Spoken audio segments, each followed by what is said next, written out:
In our series, The World After Coronavirus, our guest today is Enrico Letta.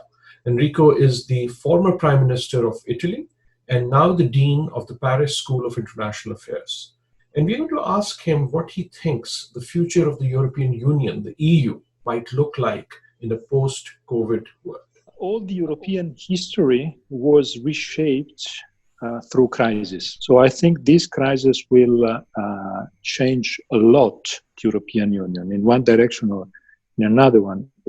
So the response to the crisis will be decisive for the future of the European Union. There's a potential pro-European integration direction that the events are pushing. But at the same time, if the crisis is getting worse and worse, and without a good friendship and entente among the member states, then I'm afraid that the European integration can collapse. We have to take into consideration that this crisis is the third crisis in a row after the financial crisis in 2008 and the refugee crisis in 14-15. So there's a big mistrust among citizens, and also there's also the raising of stereotypes, old nationalistic stereotypes.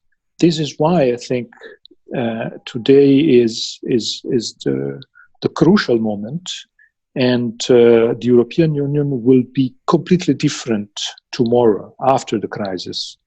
What is the shadow of Brexit on the future of the EU now changed by COVID, or maybe not changed by COVID? This crisis in Europe was a very bad one, also because of two problems. One, Brexit, and the other one, a very bad transatlantic cooperation.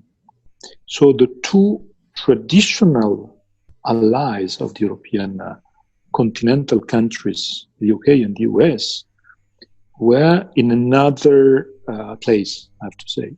And I think we paid the price of this lack of cooperation. And we paid the price in Europe, but in the UK and the US as well. So I think one of the lessons for the future of our Western world after the crisis is that we have to rebuild up a transatlantic community. And Brexit was very negative in this very period. I think we paid the price. Yes, definitely. The nature of this crisis has been of things closing down, right? You raise borders, you stop flights, you move into your home. How would you see the cooperation or lack of it seen in this crisis affecting the future? You know, this crisis needs a very wise leadership approach, because the first reaction is to block borders and to say we close borders because so we can stop pandemic and we can stop contagion and so on. At the end of the day, it is exactly the opposite. This crisis is showing that interconnections today are the rule of the world, not the exceptions. Interconnections means the fact that we are all together, we are all interconnected. We depend on each other. So borders are totally useless. And we have to understand that borders are in our minds. And of course, borders are important, but borders are not the solution. This is why I say wise leaderships. We need to restore multilateral cooperation. The fact that at the same time, G7 and G20 were under two leaderships, not very pro-multilateralism. And that meant the fact that both these organizations were absent during the crisis. At the same time, the UN is under pressure, under attack. So I think I see there a big role and a big mission for the European leaders to restore a multilateral framework. This time is time not for fearful leaders. Imagine we are on the other side of COVID and the EU leaders are meeting again and you're back with your colleagues, leaders of these countries. What would you say to European leaders?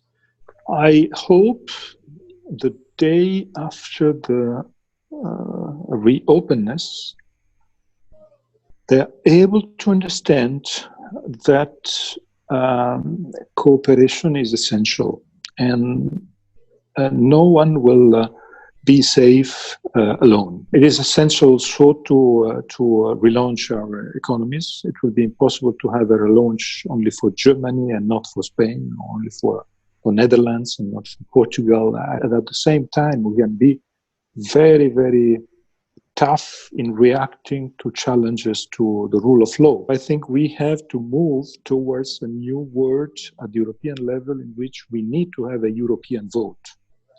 We need to have a European legitimacy for European leaders, not just for national leaders becoming then European leaders.